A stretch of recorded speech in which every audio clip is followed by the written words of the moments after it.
Friends, there's this thing that happens when somebody from Hollywood goes through a massive transformation. The headlines always say something like, so and so is down X amount of pounds, but they never talk about what that costs for somebody personally, right? The headlines are sensational, but we never hear what that actually costs a person, what it took to get there. We just see these headlines, and they don't talk about the obsession that people have to live with in order to get their weight under control, or the isolation, the shame that people feel that still lingers. Folks, Ethan Suplee has lived that. And I'm super excited to bring him into the podcast today, because you may remember that I was over on the American Glutton podcast not too long ago, had the chance to talk to Ethan and chat with him a little bit about GLP-1s. If you don't know Ethan Suplee, you probably remember him from Remember the Titans, My Name is Earl, American History X. Those are some of my faves that he's been involved with. But what he's done off screen is actually where Ethan's real story lives. And it's a fascinating story. And he's somebody that I've admired from afar for years and years, actually. In my own weight loss journey, I would go to YouTube. I'd be starting a new diet, new exercise routine. I'd always be looking for people who were doing it better than I was. And Ethan is somebody that even today I still admire and still follow for this reason. And I'm super excited to bring him into the On the Pen podcast. Ethan, welcome to OTP. Hey, Dave, thanks for having me. I really appreciate you coming in here. And I meant everything that I said before bringing you on. I have really just admired the way that you have tackled your own health. You've found a way to do the hard thing, right? The hard thing for most people, especially in a world with really advanced metabolic surgery and these new medications that are helping people achieve their weight goals. Maintenance is what I hear from everyone. Like, that's the real hard part. And I think you actually had maybe a Substack article about that today. Ethan, for everyone who doesn't know you, just give us a little bit of a background about your career as a movie star, and kind of like how your weight played into that for you growing up. Yeah, I started acting as a teenager in the early 90s. And, I grew up, I was raised in Los Angeles, and there were actors in the school I went to. And the really interesting thing, I was a fat kid, and I wasn't the class clown. I wasn't like trying to draw attention to myself to kind of obfuscate what I was feeling. I was really like just an introvert. And I noticed that these actors weren't viewed by other kids as who they were themselves. They were viewed as the characters they played on TV shows. And that was really interesting to me, like this idea that I could like hide in plain sight or become more superficial. And also there was like a reverence for them from the other kids, and all of that was alluring. And that was coupled with, like, I did a play one year in school, middle school, and I found that when I was acting, I didn't feel bad about myself. I didn't feel like I was like a pile of crap, or, my physique was perfect because the character needed the physique I had. And so that kind of like, I felt this like relief when I would act, because my body was like right for the first time in my life. From the time I became aware that I had this thing called the body, and that there were problems with it, that kind of was just this like omnipresent gloom that followed me around. And then acting, that would disappear. And then, how old would you say you were when you made that realization? I was 5 when I was put on my first diet. And it's the craziest thing, because when I look at a picture of myself at 5, there is no reason to put that 5-year-old kid on a diet. I was not obese. I probably would have registered a tick on the overweight side, but like, it looks to me like I have chubby cheeks, but I'm an otherwise normal looking kid. Do you remember being put on that diet, or is something somebody had to remind you of? No, I remember that Wow. vividly. I kind of disassociated when it happened, and that was like, my memories prior to that is all just looking out, like my attention is completely exterior from myself. And from the moment I was put on a diet, I was like weighed by my grandparents. I was put on a diet by my grandparents, and they told me that I was sent to stay with them because my parents couldn't control my eating. Like, Oof. all of this was news to me. I showed up at their house, like, excited, and then was immediately having my food restricted. The next morning was weighed. Like, it was like, I don't think I could compare it to, like, somebody having to go to war, but this was the moment that I can, like, see myself from like, it's as though I'm watching this scene transpire, like, it's not actually happening to me, and that was when it was pointed out that I was fat and Oh. ruining my body through food, and I just became unbelievably introverted from then on, Mm. and that's also where I started to sneak food, like, the first meal, and I have vivid memories of this, that was restricted was, my grandfather's lasagna, which I loved, and I was told I'd had enough, and Mm. my weight was talked about, and then when I was told to clear the plate, I, like, scarfed the leftovers on my grandparents' plate, and there was something kind of exciting about, doing something bad, almost getting Mm. caught, and doing what I was just told not to do, which was don't eat anymore. Yeah. So, like, yeah, 5 years old, my life radically changed. And I can't say that I wouldn't have gone through everything I went through had that not happened, but, it's definitely something I've actively tried to not do with my kids. Mm. Yeah.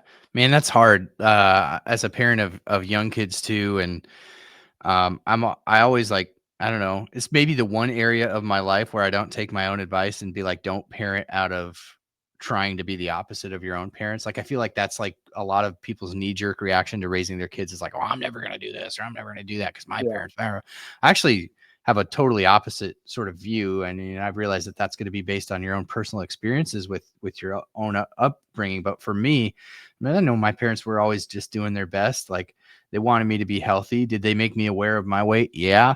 But like, it wasn't because they wanted me to feel bad. They didn't, even though I may have, like, they wanted me to be healthy. They wanted Yeah. me, and so like, I want the same for my kids, but I also don't want to screw them up. And so, like I said, it's like the one area of my life where I feel like I do sort of parent out of that fear of recreating that for them. Yeah, it's such a strange conundrum because, my point of view on this came more through the lens of sobriety. When I got Mm, sober, in my early 20s, uh, I saw that, like, my friends did 2 interventions with me, and it fell on deaf ears, and mm, I didn't actually change and go get sober until I decided to get sober. And then I saw through recovery that that seemed to be a through line with many people, like the loved ones pleading with them to change. It might have built up so that when they finally decided to, they had this long history of knowing people were caring and concerned about them, but it never affected the moment. mm, And so with my kids, I was like, I don't wanna be dogmatic about food and drugs and alcohol just because I don't wanna create some environment where they are forced to lie to me or sneak mm, around, mhm, and and then to your point, I'm confronted with, one of my kids at 4 was diagnosed with type 1 diabetes, and, uh, and suddenly I'm policing her carbohydrates, and I'm mm. doing everything my parents did to me in the same way because the Sure. stakes for me were, if her blood sugar goes too low, she goes into a coma and dies. Right. And if her blood sugar is consistently high, then, she potentially has, kidney damage or nerve damage, her eyesight goes like, so those stakes were high enough for me to go, I'm going to step in and control this.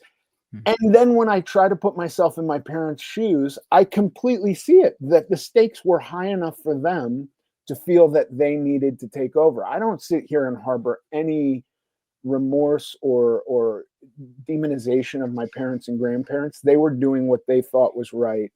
It just didn't totally work on me, or I rebelled against it, you know. So when you were 5 years old, you're put on this diet. Um, it's the first time that you become aware of your difference, the fact that you were different, and then being treated unlike other people because of that difference. So that's like a big thing to experience at 5 years old. At what point does acting become part of your life, and then you sort of find this kind of like acceptance of your body because you were fulfilling these roles that required it? I don't think I ever had an acceptance of my body. I don't even believe that I have like a pure acceptance of my body today. I can find things about my body that I can loosely admire or be less bemused by or less judgmental of, Mhm. but I never had like a real acceptance of my body. And that's still something that, like, I look at guys like Chris Farley or Jack Black who look so free with their bodies, Mhm. and I'm so envious of whatever they have. And now I have no idea what their lived experience is. They could have been miserable for Chris Farley, and Jack Black could be sitting with a bunch of shame Mhm. that's just not super prevalent on the surface. Mhm. But when I did this play, um, when I was probably 12 in school, and I really enjoyed the acting part of it. And then I knew these other actor kids at my school, and I was kind of intrigued by that. And so at 16, I went and pursued acting. Okay. So maybe it was the acting that although you say it didn't make you accept your body, maybe it helped you to like be okay with. I think I it mean, helped disguise it. okay. I could if I'm playing somebody else and you're judgmental of that character, then you're not being judgmental of me. And then Mm, if I'm out in public and you're staring at me, maybe you're not staring at me because I'm fat. Maybe you're staring at me because you saw me on television. sure. Sure. So 5 years old, this sort of shame stuff starts, and then by 16, you're an actor.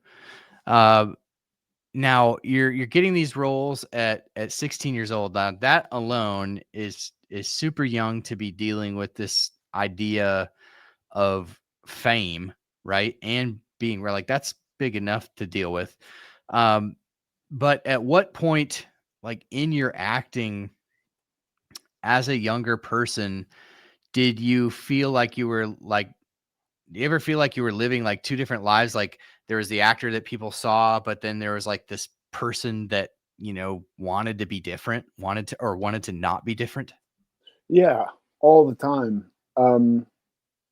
Because the size of my body was such a part of everything I did. I mean, I definitely shied away from roles where I was being explicitly made fun of for my Mm. body. I didn't want to be the buffoon because I was fat. I didn't mind being a character who was fat and who was funny, but I didn't want those things to be so directly linked. Um, Was that coming from you, or was that like your mom or your grandparents? Like were they trying to protect you of that at all, or no, that was all me. That was Mm, just the decision I made. I felt like being made fun of for my weight was so painful that I just couldn't imagine, like, locking that into something permanent like a movie. yeah. Yeah, that makes sense. I just can't imagine. I know what it was like to like sort of start to be aware that I was different at sort of that age, like 16, 17. Like I wasn't a real huge kid, but I was different enough.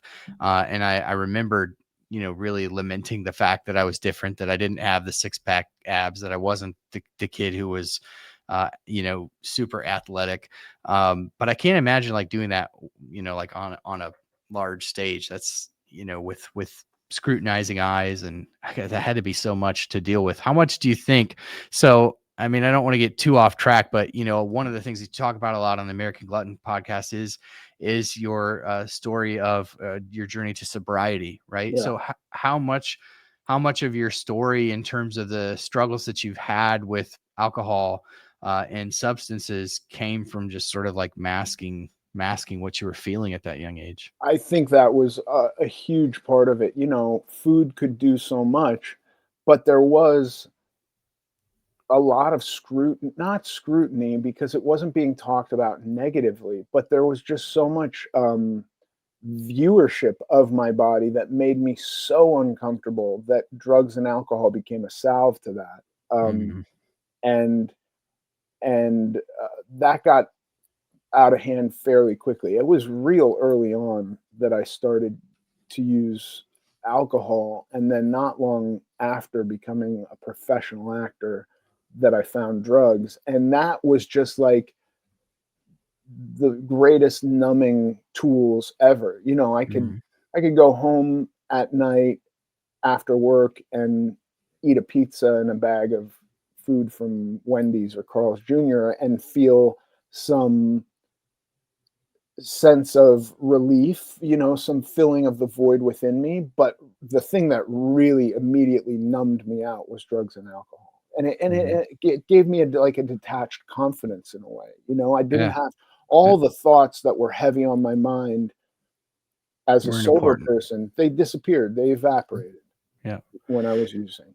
Yeah, it's such an easy way to escape pain. My sister and I, she's been doing some work with me at On the Pen, and speaking to the Enneagram, which I've never been big into the personality test, but as she was kind of explaining, like you're a 7 and blah blah blah, I was kind of reading through all the negative things, and it talked about how the personality type that I have is wired for to basically avoid pain, and I was like, man, that's why alcohol, food, all whatever you're rushing to numb is such an attractant, because it immediately takes away. I mean, if temporarily, obviously, but it immediately, it's so good at taking away that the load that you're carrying around mentally all day, and it just kind of melts away, and it's easy. But ultimately, you're not dealing with anything. But with food, it's a little bit different, and that's a harder. I don't know if you'd say that you had a food addiction. I know, so there's a lot of like people who have differing opinions on the idea of food addiction. The the difference is you have to have it. It's not like you can just walk away from food if it's something that you're using effectively to numb pain. You still have to eat. So like, help us understand what that battle was like for you, in sort of once you started to deal with the alcohol. I don't know if the weight came first or dealing with the alcohol came first, or how that all played out for you, but walk us through the difference in kind of tackling those two vices. Yeah, well, tackling drugs and alcohol came first, and simply because they were going to kill me. I was Mhm. diagnosed with congestive heart failure in 2001. I want to Mhm. say 2001, and How old were you at the time, Ethan? 24, I think. And this came Scary. about because I mean, I put off going to a doctor for quite some time because my feet started to swell up, Mhm. and I was using opiates, and so I would stop using them and just be sick for a few days, and then my feet would stop swelling, and I start using opiates again, and their effectiveness had resurged because that was another problem. Like, I was using such quantities of opiates that they start to lose their effectiveness, and you're not getting as high, and you're having to use more and more. And so I would kind of go through these bouts, and then came the time where the swelling just didn't go away, and it was creeping up Mhm. my legs, and so I had to get clean longer, and I went a week, and it was like the worst. These were the worst bouts of physical and mental anguish I've ever experienced, just going cold turkey, sitting in my house, not leaving my house for a week so that I could use again. Mhm. Um, And eventually the swelling was up to my groin, and I so I went and was like, okay, I'm gonna not do anything for a week. I'm gonna get the swelling down. And the swelling didn't go down. In fact, it kept going up, and it was like in my lower abdomen. And I went to a doctor, like, I don't know what to do. And that's when I was diagnosed with congestive heart failure. And she said, as soon as that swelling hits your heart, you die. Mm, Um, and that was kind of like a big wake up call. She actually thought I was dead. This doctor, this was my family practitioner. Um, she thought I was not going to make it. She mm, basically told me, "You're not going to survive. You can quit doing drugs right now, and you're still most likely a goner." And this was the doctor I'd known since I was a little kid, and she's crying, telling me this. It was a tough moment, but so I went to rehab, and that was my third rehab, um, and I didn't die. And then when I was through the program, I wound up staying on and doing volunteer work, and then I came home, and sobriety was really, really tough. Reemerging into life was super, super scary because I had gotten clean a dozen times for a couple days or a week, and um, sobriety was really precious to me. Um, mm. and then, like a year later, I kind of was, surprised to find like, oh yeah, there's a whole other aspect of my life that needs a little work. And that was my relationship with food and diet and weight. So if I'm understanding your journey, there were like points in your drug addiction that you were having to lay off the drugs just to allow your body to get better so that you could use again, right? Yeah. That's basically the cycle that you were in. Um, then ultimately, it gets so bad that you really, just to live, have to choose sobriety. Then you come to this part of your health journey where you're like, we're going to address the weight, right? Now you don't have, I mean, you get sort of past like the heart failure, all the like, all kind of scary, like you're going to die tomorrow stuff. What was it that brought you to that?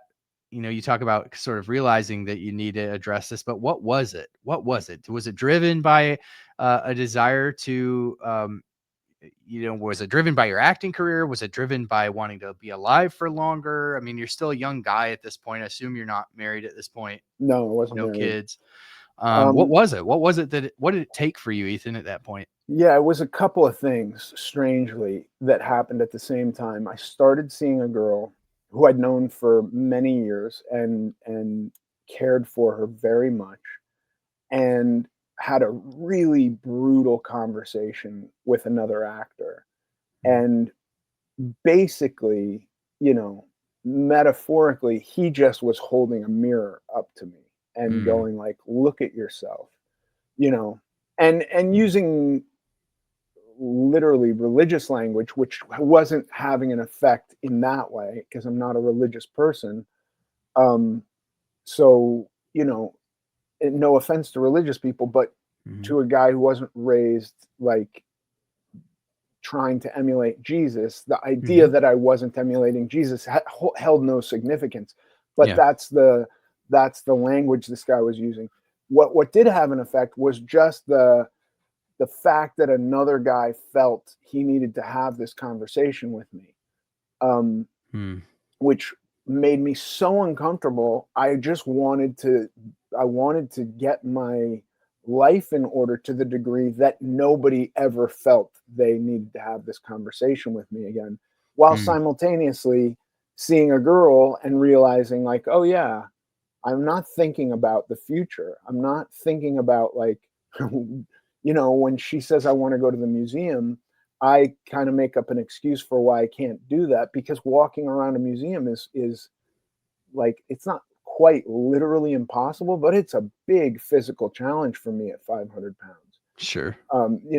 There's no way I'm going on a hike with her. And she liked doing outdoorsy stuff and moving around. And I would kind of beg off all of that. And like, Mhm. opt to, like, let's go to dinner, let's go to a movie, let's go see a play, let's do stuff that's, mostly immobile.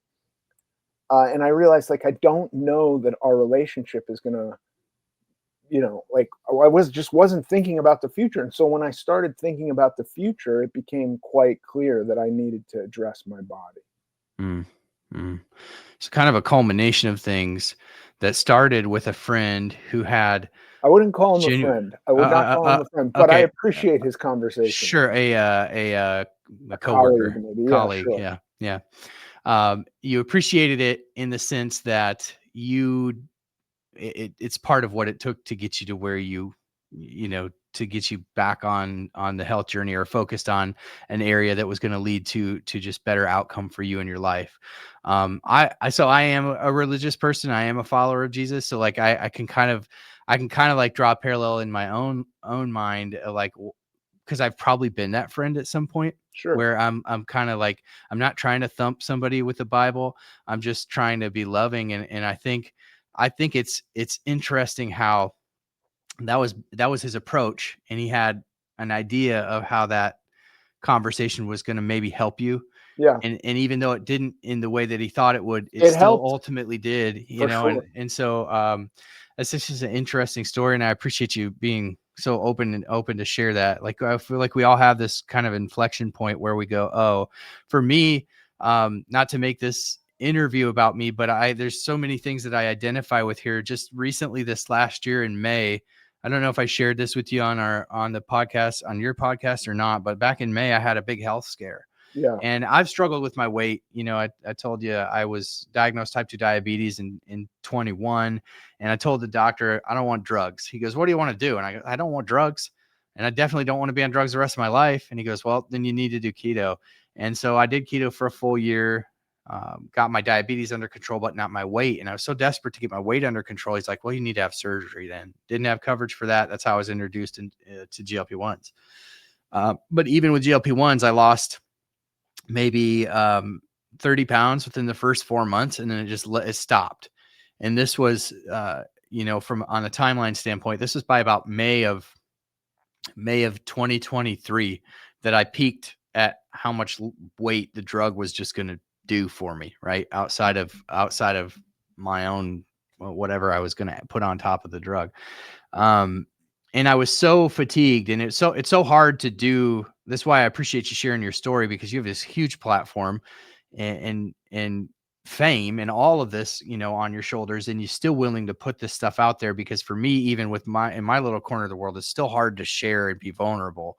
But I was so fatigued of the diet culture, because like, from the time that I started to feel different, I put it on myself, because oftentimes in my own life, the pressure, the shame, and the guilt hasn't been so much external as it's been internal. Yeah. And I'm so hard on myself. Um and that's honestly, I think, the voice that I try to shut off when I drink, is just that voice that can be so self-critical. And I think part of that comes from my religious upbringing too. Um and so it's an easy way to quiet that voice. And so, anyways, long story short, I ended up in the hospital earlier this year with what I thought was congestive heart failure. I nearly passed out in a grocery store with my one of my sons. End up in the hospital. They're like, your heart isn't pumping blood efficiently enough, and it's backing up into your lungs. That's why you had this event. And so here I am laying in this bed thinking, I'm 40 years. I was like a week away from turning 40. I'm like, here I am, 40 years old, and I'm in heart failure, and I'm going to leave my wife and 4 kids. And I just said to God in that moment, I just said, whatever it is that I'm still holding on to, that's holding me back from being the dad that I need to be, from being the leader of this community that I need to be, whatever it is, I'll let it go. And it was very clear to me that one of those things was alcohol. Because it's not like I was drinking absolutely every day, and it's not like I was drinking to the point of oblivion. But in hindsight, I think when I was choosing to drink, I was drinking to numb that voice and to quiet that voice. And now that I've taken that away, there's been some other things that I've changed too. But now that I've removed the alcohol, I'm down to the lowest weight that I've been in over 10 years. And so Wow. it's like it unlocked, and my CGM reads almost like I'm not a diabetic. Like Right. it just, there's no more peaks and valleys. It's almost like it's healed some metabolic things in my body that have created a more of a level playing field to lose the weight. And so just very thankful for that. And again, not to make this all about me, but there's just so many things that I can identify with in your story, and you've been sharing it for so long. And I just think it's commendable because Well, there's so many people that I, struggle. I, I in 2002 I started dieting, and I went from 500 to, and I bounced around between I went from 550 down to 350 and then up to 400, and was like between 350 and 400 for years. But I'd lost, um, well over 100 pounds. I was a different person from like below to My Name is Earl, completely different person. I did not want to talk about weight loss at all. And then Mhm. when My Name is Earl ended, I got in like insane shape. I was like a cardio machine. I was riding a bike 8 hours a day.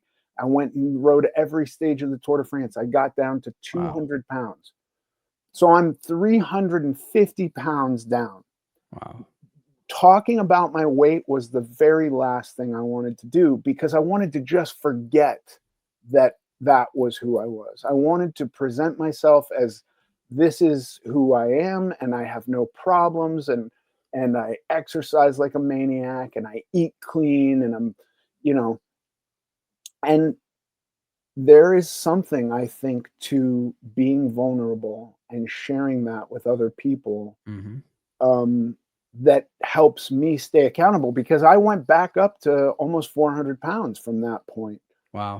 The pressure that you're talking about, and I didn't have the release valve of alcohol because I'm maintaining sobriety this whole time.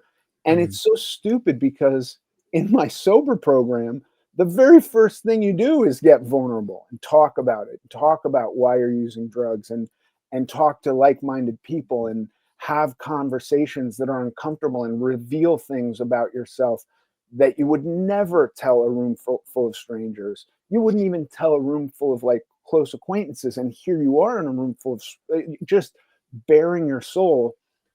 And it really wasn't until I started talking and being open and honest about what I had been feeling and what I had been going through and what I still go through today. This whole idea of like painting life as a bowl of roses just to distract from what it had been, it's bullshit. And it doesn't serve me, and it doesn't serve anybody else. Hmm. And all that happens is I build up a house of cards that winds up collapsing. Right. And the minute I started to get like really honest and open and try to relate with people and go like, here was my experience. What was your experience? Tell me so I can like glean something from what you've done. That was a massive shift for me in even being able to like find a structure that worked long term for myself. Mm. There's so much power to your point in being vulnerable and sharing, and there's something healing about that.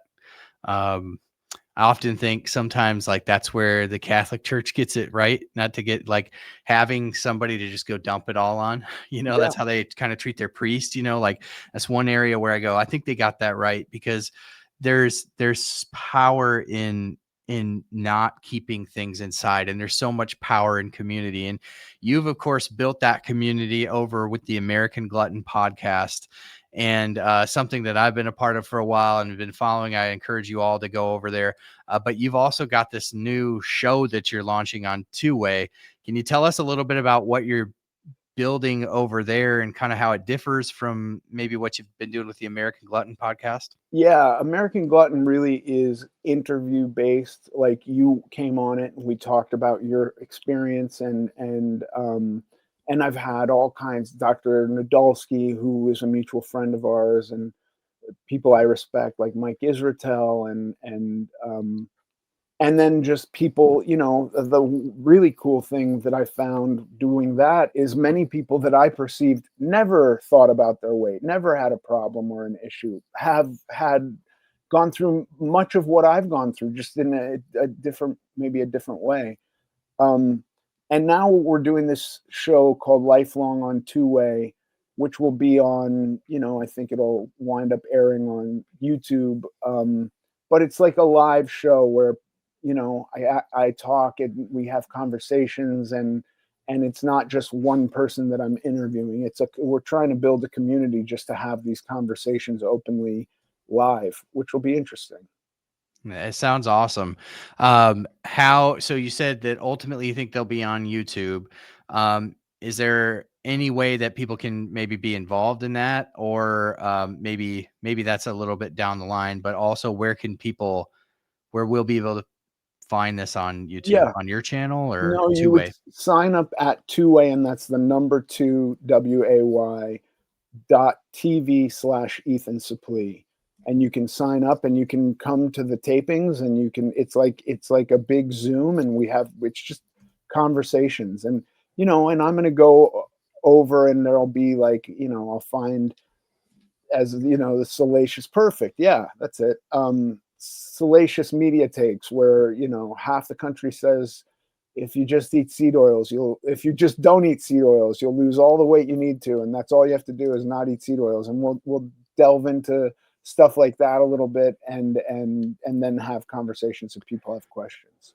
I love it because I think one of the things that I admire about your content, there's a lot of people that are, I don't know, I'm sure you probably lament this label as much as I do, but there's a lot of influencers out there that are talking in the fitness world. And it's like, you just have to do this, this, and this. You have to do this, this, and this, seed oils or whatever. And usually it's gobbledygook. Like, I almost go, if you're giving any advice about weight loss to people when it's specific to how people need to eat or what exactly they need to change, it's so ridiculous because the disease of obesity, the struggle with weight is so nuanced and unique to each individual that it requires individual care. Yeah, It requires individual advice. And so, very few blanket things are going to work. And you even talked about it, losing several hundred pounds and then regaining several hundred pounds, because it's also a relapsing disease. It comes back.